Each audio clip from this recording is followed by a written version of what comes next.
about another economic outlook review, which was published the last year, November. So it is a little bit outdated,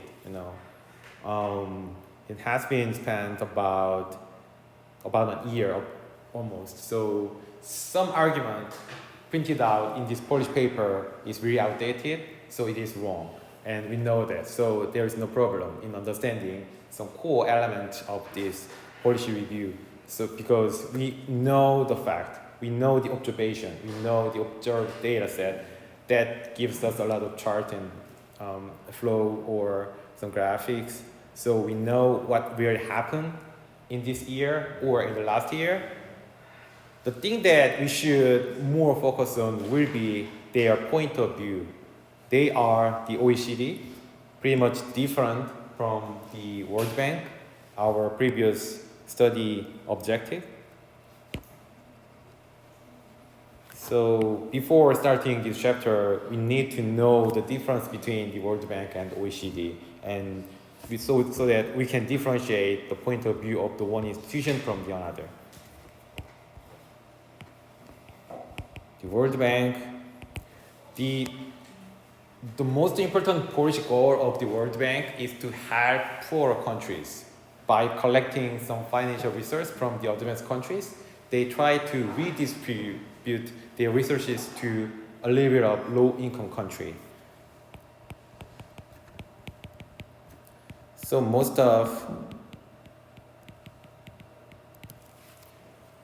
countries in the world are the membership of the World Bank, because by getting into the membership of World Bank, you can get some benefit from the World Bank. And most of resources from advanced countries like the United States or some G7 or G20 countries. The OECD is really different institution. It has about 30 countries as a membership. I don't know the exact number of the countries of the membership, but those 30 countries are the most advanced economy in the world, from the United States to maybe South Korea or some Western or the Eastern European countries. So these countries are already done in the development. Their main interest is how to maintain their economic advancement and how to defend their economic status from some countries who are really trying to catch up these advanced countries. So the development is not the main interest anymore. Helping some poor people is not the main interest of this institution. Their main interest is that how to stimulate their own economy, in which their economies are already done in the development or economic growth. Their economic growth rate is pretty much slower than the other countries. So as we saw in the last chapter, the forecast of World Bank about some advanced countries was just 1% or maybe 0.5%, something like that. It is almost just stagnant at the same level from the previous years, while the other emerging market or some low-income country have a lot of faster economic growth level, like 3% or 5% this year even. So their growth is done, their growth process is stopped, but their main interest is that how to find out the new industry or how to transform from the older manufacturer-centric industry to a little bit more high technology or high value-added centric industry level.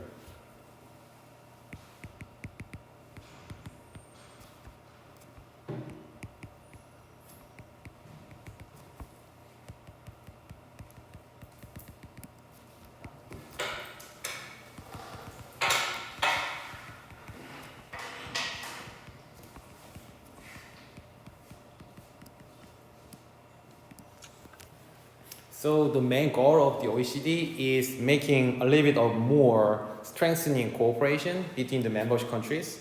So they want to live within their group. They are less interested in how many people are starving in the African continent or South or East Asian continent. Their main interest is that how to find out the new source of the energy at the cheaper level or how to transform their economy from the heavy manufacturing industry, like two-dimensional, to a little bit more capital-intensive or high-technology industry. So the point of view on the same issue or the same economic event is really different between the World Bank and the OECD. So that's the good starting point for you guys before turning up to the next page. So you will see the same sentence, you will see the same economic event described in this chapter from the previous chapter. So you will see exactly the same event that was happening last year and this year.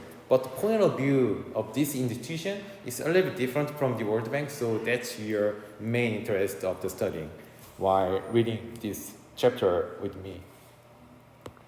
Right, so I made a summary for the 4 pages long.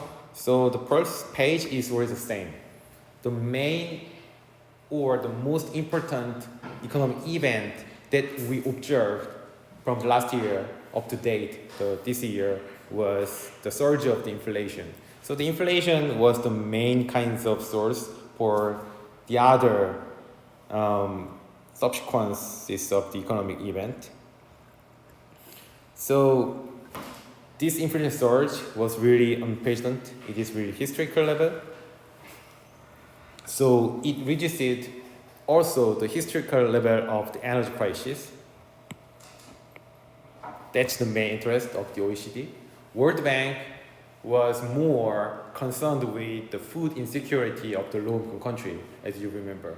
But OECD doesn't have a lot of attention on the low-income countries, the food insecurity issue. They are more concerned with some energy supply shortage because of some Russian war for the westernized countries or the other kinds of price surge in the other types of energies like petroleum for the most of the other domestic countries. So these kinds of energy crisis is the more important interest for the OECD countries. So they just address that. So they saw current inflation was originally affected by the energy shocks that was totally external. External means you cannot control for the kinds of changes. So this energy shock was totally external shock. So we have to be just given by these shocks. So we can see, okay, so as a result, our inflation rate was really surging and we cannot have any tools to control for it in the short term. So the only way to respond to that kinds of inflation was just increasing our interest rate in the monetary policy.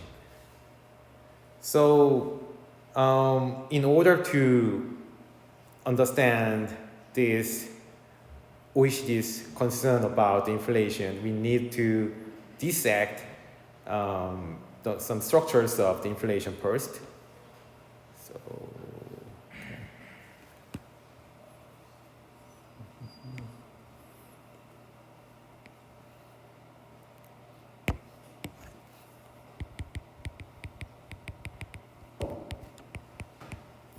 so inflation rate was just growth rate of the price index year to year.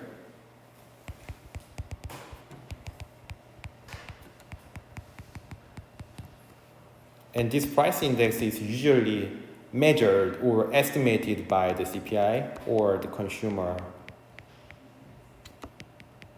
price index. So our interest is what kind of factors that determine inflation rate. So for instance, if inflation rate was just 2%, which means that our CPI has been increased by 2% from the same months of the last year. So in the previous year, the same month, price index was like 100. Then this year, the same month, the price index is the 102. Okay, so there's a 2% increase in inflation rate. So what kind of factors that determine inflation rate? The first one is that the supply side. The second one is the demand side. And the third one, the most interesting part, is the self-fulfilling expectation. So supply side price determinants are pretty much straightforward. Petroleum,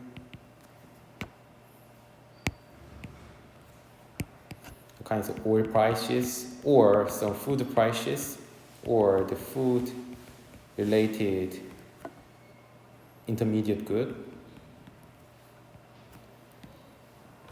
And these kinds of prices, these kinds of goods prices are totally uncontrollable by the policymaker. How do you control the world petroleum price by controlling your country's domestic interest rate or exchange rate? You cannot do that. How do you control world food prices by controlling your domestic policy tools like subsidy or maybe taxation? You cannot do that. You can make a partial effect on the domestic price of food or something, but you cannot control the world determinant food prices or the oil prices. So this supply side is totally uncontrollable, and this is totally external. You cannot control by controlling your interest rate. But by using petroleum or by using food or by using any food-related intermediate goods, you can produce some final good in your own country by putting more labor. Labor is totally, not tradable good, so it is really domestic good. And putting that labor resources, you can make some final good. And all of the kinds of the final good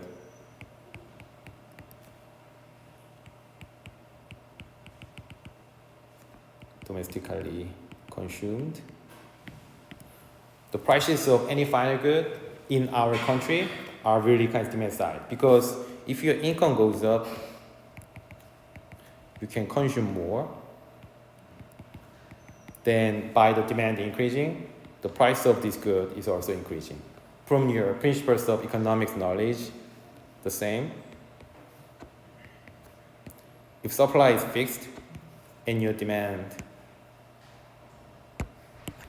is increasing here, then overall equilibrium price level from A to B moving up here. So overall quantity is increasing, which means that economic activities in this country has been expanded, and also the overall price level is also increased. So increase in demand is another main source of pushing up your overall price level or the inflation. So there is some demand side of that. So we can call it the demand pooling. Inflation resource. And the supply side is the cost push. Inflation factor, because increase in the price of the oil, which means that you have to buy petroleum at higher price level in order to produce your final good or intermediate good. Petroleum is the natural resources for any kinds of production with the natural gas. So without the oil, without the gas, you cannot make any kinds of production process in your supply chain management. So increase in price of oil means that your production cost has been increased. So we can call the cost push shock to describe these types of supply side inflation.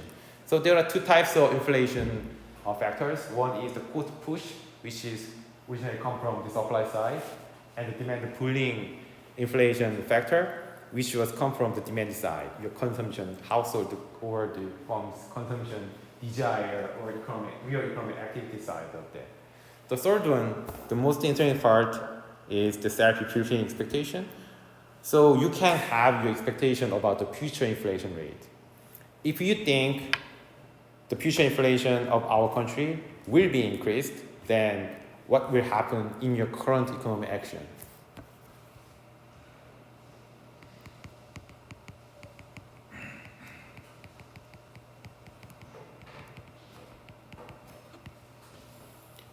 if you expect the future inflation in our country will be going up, which means that you will have to buy the same quality good at the higher price level. So it will be pretty much dumb action if you buy this good later. So it is needed to buy the same good now, as soon as possible. So as soon as buying this good as soon as possible will be wiser move because you can buy this good at the cheapest level if your expectation is pretty high in the future. So if the price is rising and the demand is rising, why isn't the supply side is not rising? It's remaining constant, right? What? If the price is rising and the demand side is rising, why is the supply side being constant? Why isn't that also rising? So if I correctly understand your question, you are concerned about the second part of the inflation factor, the demand side. So if some prices are rising because of there is some expanded economic activity, so we can see the overall inflation rate is going up, right? Because there is more demand for the money, more demand for the cash overall, right? But your question is that some prices are the same, right? So you are interested in why some prices are the same, not changing. So that's a really good question. And it is called the price stickiness or the price rigidity. Even there is some inflationary process, some goods have the same price level because there are many reasons that the seller does not change their price level. So for instance, the menu cost, have you ever heard about that? From your principles of economic crisis? Menu cost means that there is some specific cost occurred when you have to change your menu, when you are managing your restaurant, and you feel that, okay, so this is time to increase your price level, then you have to change over a menu, right? And changing menu cost a little bit, right? It is totally unexpected cost. It is not included in your production cost, but it is definitely some nominal cost that you have to pay, right? The other reason why some prices of some goods are really sticky or it is not changing is that your wage stickiness.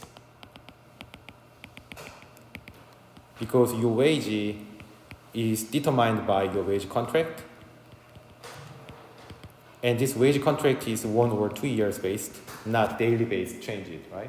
So your wage is the same, which means that your nominal wage is the same. So we can say that this is your nominal wage. And we can define the P is our overall price level. Then W over P is the real wage. And the nominal wage is not important in researching the real economic activity. The real wage is the main determinant of how many goods you will consume or how many hours you have to work or how many employers you have to employ if you are CEO or something. So since our nominal wage is not moving for the next couple of years, for me this is exactly the truth because I had my own wage contract with the University HQ at the beginning of this year and my monthly payment does not change. Even if I observed inflation surge in the smartphone or the other markets, the price level is going up, but my wage is the same level. So my real wage is going down. So my real wage is going down, which means that your purchasing power is going down. So your overall consumption is going down. So there is less sales. So if you are a seller, your revenue or profit is going down because of this real wage diminishing. So you have to fire more workers, so there is more unemployment. So if you are unemployed, then your real wage is zero. So real wage is going down more. So there is more decrease in consumption. And this vicious circle happened. So how to stop this vicious circle? We cannot move our price level. And seller knows about that. So since the wage contract prolongs for 1 year or 2, we need to stop increasing price level until their nominal wage reflect over price level increasement. So some sellers know about that, so they are reluctant to increase the price level, although they know increasing price means more margin, more profit for the seller, but they know that, okay, so if I increase my price tag to the consumer, they will not buy my goods or services, so my overall revenue will be going down because I will exacerbate the real wage level by increasing or by contributing to the inflation a little bit from my part. So some sellers know about that, all kinds of information, so they are trying to stop the decrease in real wage here by stop increasing price level. So some price level will be a little bit more sticky than the other price level. But overall, this price rigidity is overall affected by the market structure.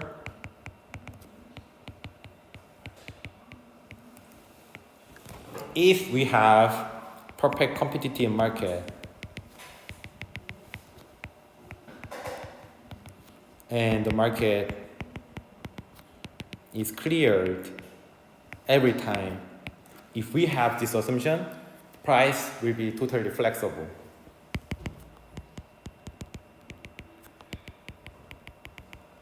But since we have different world, our reality, every market is not perfectly competitive. So we have more monopolistically competitive market system. It is more realistic version of the market structure that you can witness for every time. For instance, if you go to the Jukdong or the Gungdong, you have numerous coffee shops. And how about the qualities or the prices of each coffee shop? They seem really the same, but exactly they are a little bit different, right? So if you go to Gungdong with your friends, you are thinking about, okay, so where do you go? We can go any random coffee shop, or do you have your specific kinds of interest or the preference? You have a little bit, it is really small, but you have small preference for some specific coffee shop, right? That's the coffee shop market in the Gungdong is really competitive since we have uncountable coffee shops in Gungdong or in Daejeon City, but their quality or the price level is slightly differentiated. And with this slightly differentiated period or some space that each seller in the Gungdong coffee shop has, they have some monopolistic power, right? So that's kind of reality. And within this assumption,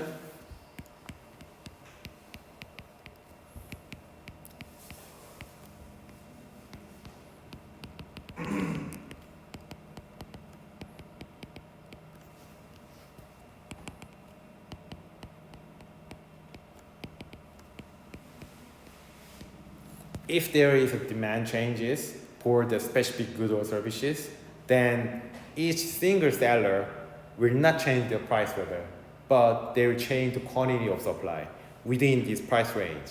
So for instance, I really hate Starbucks because I like some acidity in the coffee flavor, but the Starbucks does not have that one. So Starbucks does not offer me any kinds of economic incentive to visit the Starbucks. But the other local coffee shop, which is called Eungubi, I really recommend this coffee shop. It is located in Noeundong. It is pretty much pricey. It is relatively expensive than Starbucks, but it has some acidity in flavor.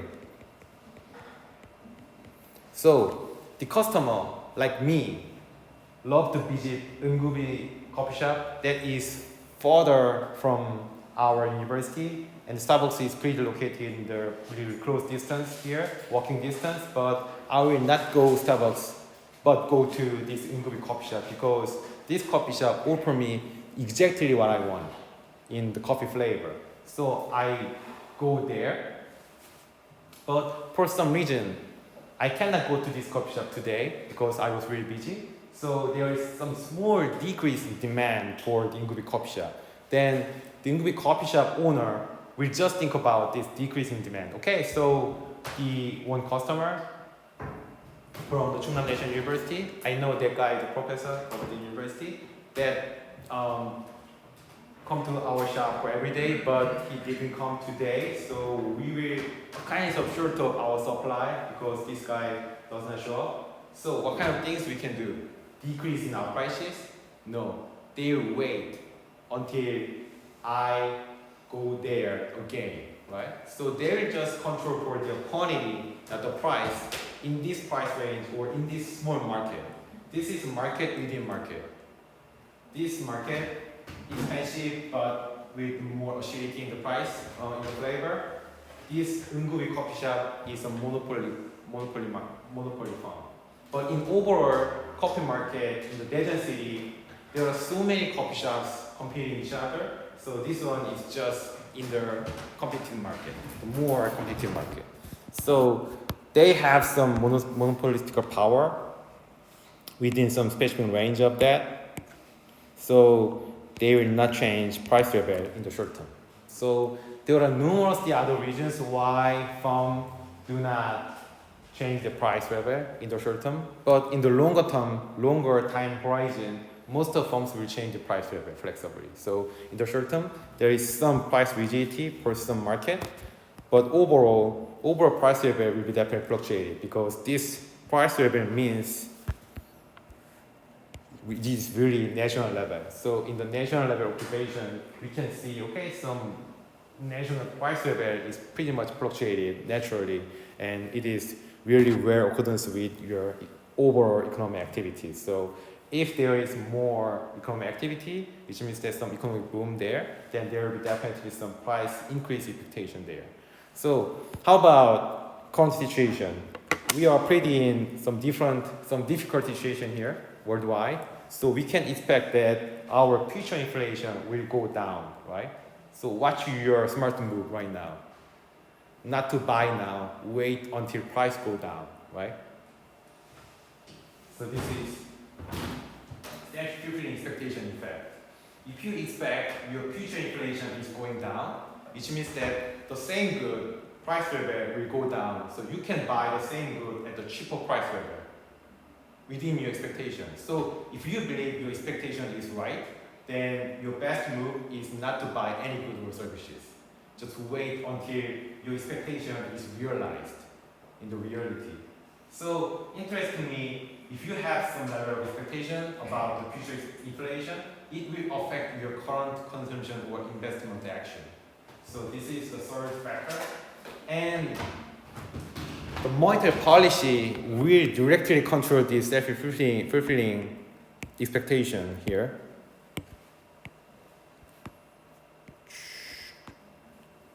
Right, so many writings here.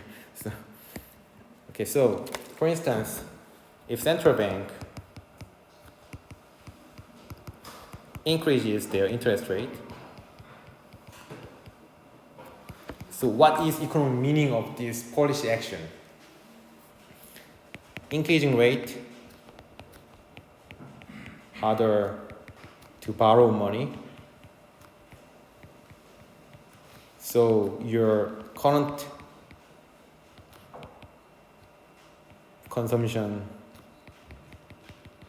or investment going down, right? So what is your expectation about the future inflation? Since your current consumption or investment going down, and you know that these two are the biggest part of overall GDP, those two going down, right? So overall GDP in the future will go down, right? So overall GDP will go down, so overall price level will go down. So your expectation, inflation, will go down.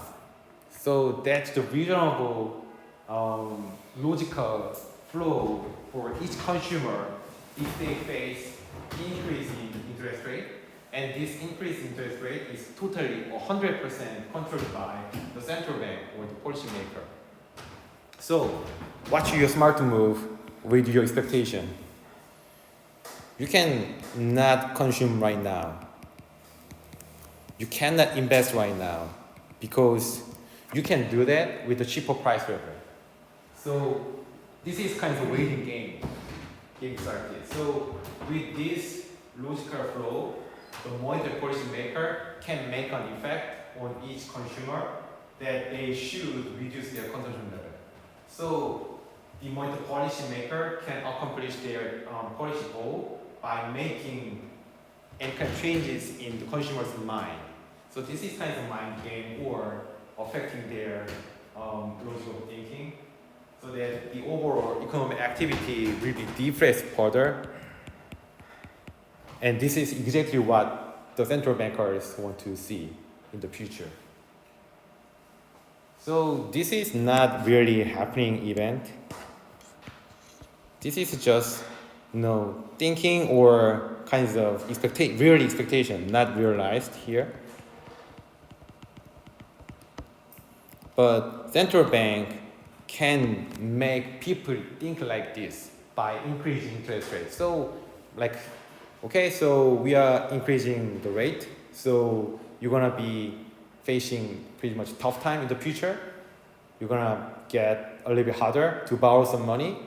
You cannot buy your house anymore because interest rate is so high, so your mortgage repayment should be a lot. So it is not recommended for you to buy a house right now or in the future. So just give up buying houses. That's a signal that the central bank sent to most of households right now, because they are increasing the interest rate.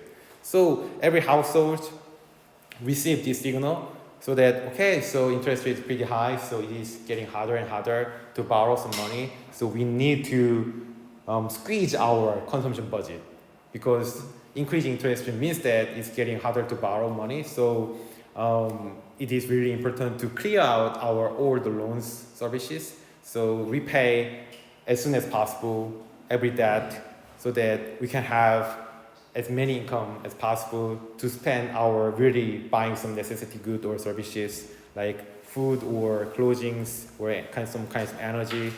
So buying luxury goods is not a good idea right now. So our consumption level will going down because we expect that. We expect that the future price level will be going down. So in the future, everything will be fine. Everything will be a little bit better than right now. So we will wait to buy my new watch or my new BMW car, because in the future, the BMW will be cheaper than now, right? So this is third transmission channel of inflation changes. So these are really theoretical approach, and I know this is a little bit graduate level rather than the undergraduate level. So even if you can't understand all of that picture, don't worry about it. Just kinds of additional explanation about inflation rate fluctuation or the structure of the inflation. So this is kind of big picture that the most of economists have in their mind when they observe the real data set of the inflation dynamics.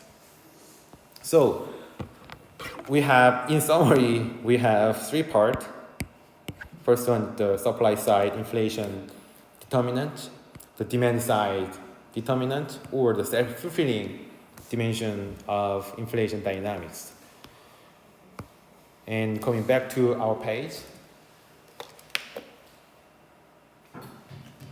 now you can interpret by yourself this line again. External energy shock have fueled inflation. So it is intuitively understandable, but by studying our previous inflation dynamic structure, you can now interpret by yourself. Energy shock is totally external, so this is our supply side factor that will moving up our overall cost, so it is cost pushy external shock. So it will increase our inflation. So it is so natural. So we have some energy shock that was totally uncontrollable, because we know that this energy shock was originated from the Russian-Ukraine war. And unfortunately, we have another war, right? Have you guys seen the Israeli and the Palestine war just getting started? So, the world is getting worse, right?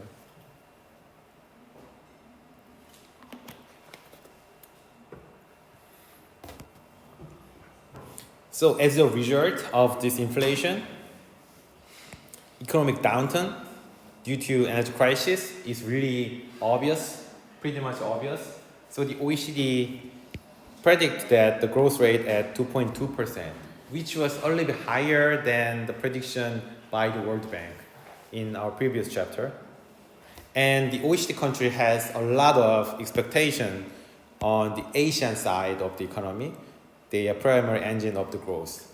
So in the perspective of the OECD, like China or some South Asian regions like Indonesia or Malaysia, even Singapore, these countries are the main source of the growth for the world economic recovery from the pandemic. But still, there is more economic implications of the Russian invasion to Ukraine, because as we much talk about this issue last time, the natural gas supply to the European continent is immediate issue right now, and the majority of the OECD memberships are occupied in this region right now. So the Russian war is kind of more important issue for these countries in this region. Also, some food and natural resources price surge is another biggest issue for the OECD countries, as there are the many emerging market or the low-income countries. Because, every country needs petroleum to produce intermediate good, and every country needs food to feed their people. So increasing prices of food and natural resources are always bad news for the all countries, including the advanced economy. So, OECD country is more concerned about the decrease in the real wage, and we already studied about that because of your smart question. So, nominal wage is really sticky. It is not changing over 1 year or two. But the price in the recent days have surged really rapidly in the historical pace. So the overall real wage is going down really faster than our expectation. And this falling real wage combined with the other side effect will have really negative effect on the overall economy, with the inflation rate and even plus some depreciation of many countries except in the United States. So the foreign exchange rate going up and the value of their own currency going down, so the external debt will be increased. And this increasing external debt problem getting more serious because the fiscal side, not monetary side, but the fiscal side, most of advanced countries spent a lot of money to boost their own economy during the pandemic era, to give their people a lot of subsidies, to give them the free vaccine. The price per one vaccine is really expensive. It's more than, I think, $200 or something in any country. But you have several shots of vaccine for free in South Korea, right? So most of these kinds of costs, medical cost, is covered by the government side. So, and all of these are, most of these kinds of covered costs are debt for this country. So fiscal debt is increased huge during the pandemic, but their external debt will be more increasing by the dollarization program or some increasing foreign exchange rate or the depreciation program. So, except the United States, even some really advanced countries like France or Germany, South Korea or Japan have the same common problem, increasing fiscal debt dollarized or the measured by a dollar term because their value of currencies are going down. So the overall volume of their external debt denominated by dollar has been increasing a lot. So this is kind of a common problem shared by many advanced countries as well. And more interestingly, as a response to the surging inflation, most of advanced countries increased their interest rate a lot to control their inflation. And also, so this is really important term, anchor their inflation expectation. So by our study, here you go. So inflation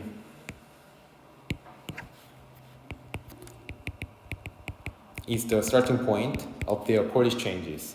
There's huge inflation, and we know there are lots of the social costs due to this surge in the inflation, like decreasing purchasing power and decreasing real wages, depreciation, increasing the foreign exchange rate. So it's really bad for the importing price level, and all of these are originated from the inflation. So in order to stop inflation surge, only one way was remained, which was the increasing interest rate.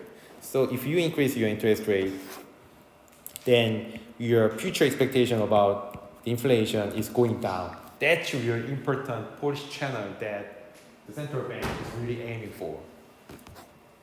With that, the side effect is economic downturn, and this is one of the costs that the central bankers and the national government policymakers are accepting with some bitter taste.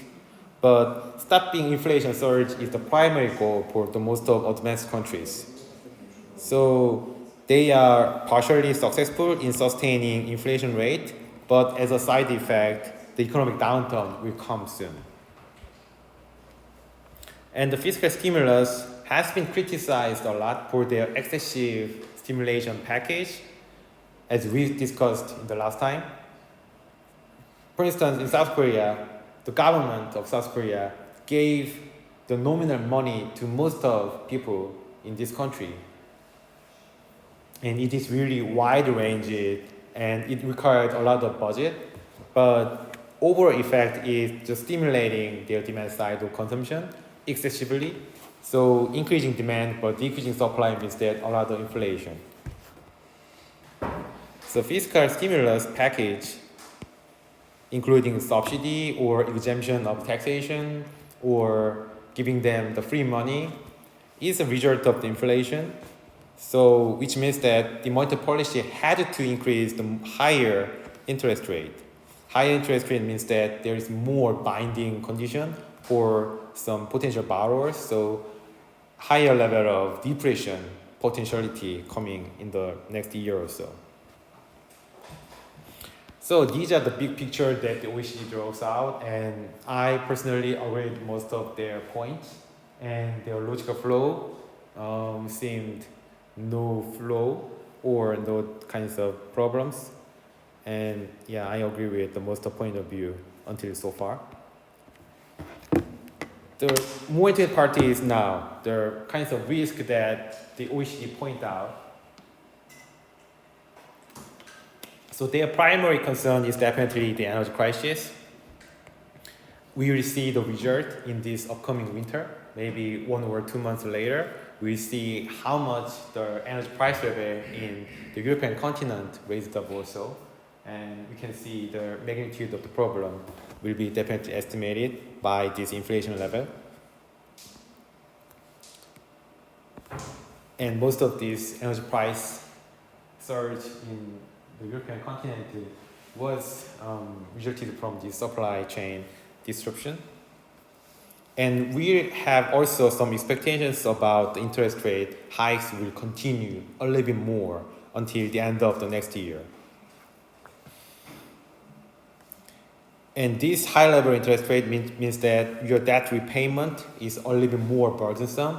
You have to pay a little bit higher interest plus the free fixed your overall budget of the borrowing money. So debt obligations or the borrowing cost, all of these are pretty much tightening. So financial market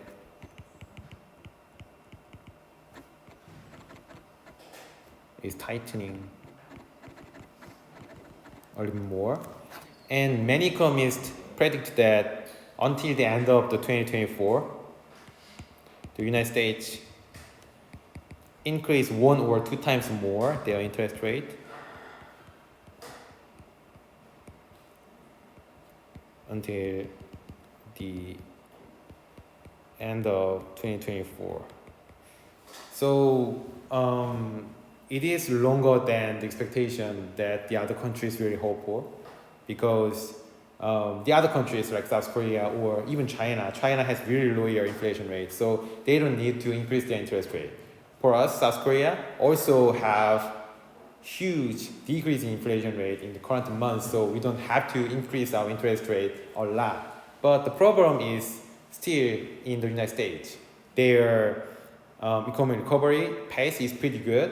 Their employment index is pretty good. Indicators are pretty good, but their inflation is still high up there.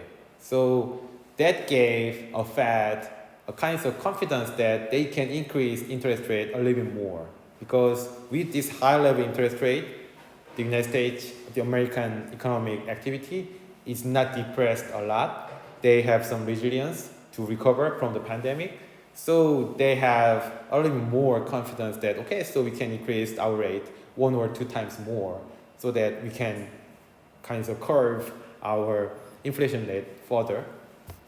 And it is bad news for all the other countries, because the United States,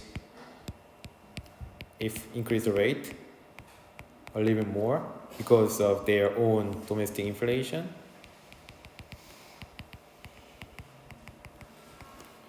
then the value of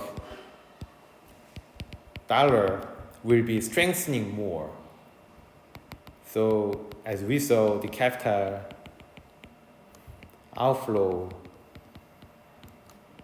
to the United States will be strengthening as well, which means that depreciation or inflation in the other countries will be exacerbated. So it is, butterfly effect, or kinds of, but two big butterfly there, the United States. So the world economy's interest right now is how United States can control their own inflation rate by themselves within pretty much shorter time horizon. But the end of 2024 is too long, because the other countries have to endure this depreciation or the capital outflow phenomenon for so long time, maybe 1 more year. It is too long to just have their own resilience from the pandemic recovery. So South Korea they are pretty much experiencing this event in the real time. It is not recommended for you guys to invest Korean capital market right now, because the foreign investors are now flying out of South Korea and they are flying into the United States, because they know that dollar will be strengthening a little bit more. So they pouring out their own money into the United States market, not the South Korea or the Japanese market, because they know that Japanese yen or South Korean won will be weakening further in the near future. So investing in Korean financial asset or Japanese future asset is not so much valuable right now. So it is wise move for you guys to fly out all the money and change it for the dollar and invest any financial good in the dollar term. So that's really happening right now in the Korean capital market, and it's really bad news for any kinds of firms in the Korean industry, because they need money to recover, to rebound from the crisis in the pandemic. So they need some investment, and the foreign investment is really essential for the Korean economic growth, but now they have pretty much tough time right now. And the last part of the summary. So what's the best policy responses to this high inflation and high interest rate situation? For the domestic side, energy security is the primary goal because the supply chain disruption will be continue a little bit more until we see the end of the Russian war or the Ukraine invasion. So until the end of this war, we will have to be ready for the supply chain disruption crisis. So we need to secure our own energy resources from some pretty much stable source. And some smarter advanced countries are trying to make a transition from carbon intensive energy source to the carbon free energy resources. So these kinds of energy source transition is the main agenda for maybe next couple of decades so far, I think. And it is exactly related to the climate changes issue.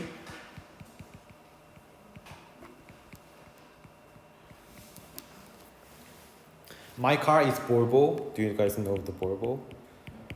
I bought this car because of the safety issue. I got one big car crash 4 years ago, maybe, right before my twins are born. And I was driving the BMW car, and my BMW car is like this, and 10 tons truck was crushing behind my car. So after that, this part is just gone, including the back seat. I was safe. I was just walk out of my car and took a bus and go to school and doing some work. So I got no problem with that after this crash. And my car was totally gone. That was just totally depreciated, and I had to find out a new car. But I was safe. So that's the philosophy of the BMW. The philosophy of BMW safety is that secure driver's safety. And they will crash out every the other part to secure the driver's safety. And that was not feasible to my future family plan because I would have 2 more child plus 1 wife. So maybe in minimum 4 members of our family will sit under every seat of the car. So I needed to safety for all seats. And the Volvo had that kind of philosophy. So the last test of safety for the Volvo is that here is some cliff, like 12 meters, and they will just drop their Volvo, newly created Volvo car into this cliff. And after that, there is some shock here, and they will see this car is still stable conditioned or something. So it is totally different philosophy of safety. The Volvo does not want to get any kinds of part damaged by any external shocks. So their goal is 0 life thrown out by the crisis or crash or something, car accident or something. Anyway, so I bought this Volvo, and the Volvo's new plan was that they will transition to electronic car 100% until I think 2013 or something like that. So they are transitioning from carbon intensive energy car or engine based energy car into the 100% electronic car. So my car is partial electronic, so I can charge electricity, but also getting some petroleum inside my car tank. So my car is just in the transitioning period car. But the Volvo or the other big car makers are really targeting into getting into the 100% electronic cars makers. So these kinds of changes are starting from the European continent. So my father's car is really old age car, maybe 20 years old, and totally diesel car. And this old diesel car cannot enter Sejong City. If you get into Sejong City with the old diesel car, you will be fined. Maybe 10만 원 or 15만 원 or something. So it is pretty much expensive, tax burden if you drive old diesel car because you are regarded as, pretty bad guy for the air pollution because the old diesel car is supposed to produce a lot of air pollution. So if you're driving the old diesel car in Seoul area or the old town of Seoul or the Sejong, maybe the new city, or the government complex, that will be fined a lot for the money. So these kinds of policy changes or the transition is pretty much important in the transitioning from the carbon intensive energy source industry to the newly created carbon-free energy source industry. So it is big changes for many manufacturing industries, such as South Korea or maybe China or Vietnam. We face a lot of big changes in the near future, so it is pretty much tough situation for the still developing countries rather than the advanced economy, because most of the advanced economy, they are importing manufacturing goods or services. They are not producing any more manufacturing or goods services. For the France, wine is biggest source of export.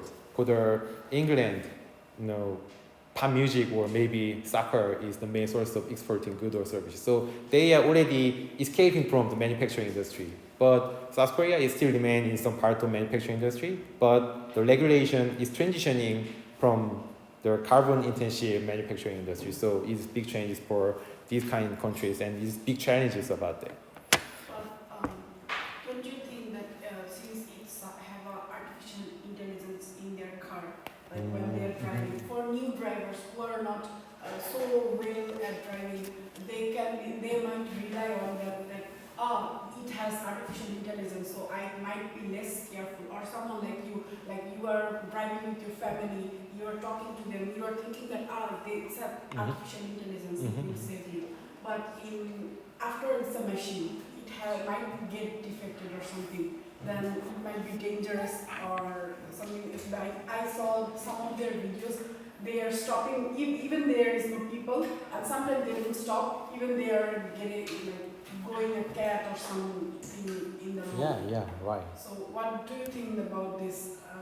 In future, it cannot be like a little bit dangerous for. Definitely, there will be the heavy discussion about the new regulation implementation or something, and that's one of the reasons I think the car industry is transitioning from the manufacturing to the more IT intensive industry. So I think the Tesla or the totally AI driven car is more like Apple rather than the Hyundai or the Toyota. So I treat Tesla as a potential competitor to the Apple or maybe some Amazon, but I don't think Tesla is the main rival to Hyundai car industry because they are totally living in the different dimension. The Tesla is trying to develop, as you said, more AI originated driving technology by putting some mechanics or some parts that is not the main source of their profit. Their main source of profit is how innovative they offer to the consumer by introducing the newly technology imported into their driving habitants or something. And our challenge, our social challenge is adopt the new technology as soon as into the regulation part. So regulation is another dimension to secure our kinds of overall safety or something, rather than the, like a Volvo safety is totally different dimension, but now we are evolutionizing into the new technology, which is definitely another dimension of safety, as you said. Yeah, I totally agree with that. Other question about that? Okay, so we'll stop here and we'll continue next time. Thank you guys so much.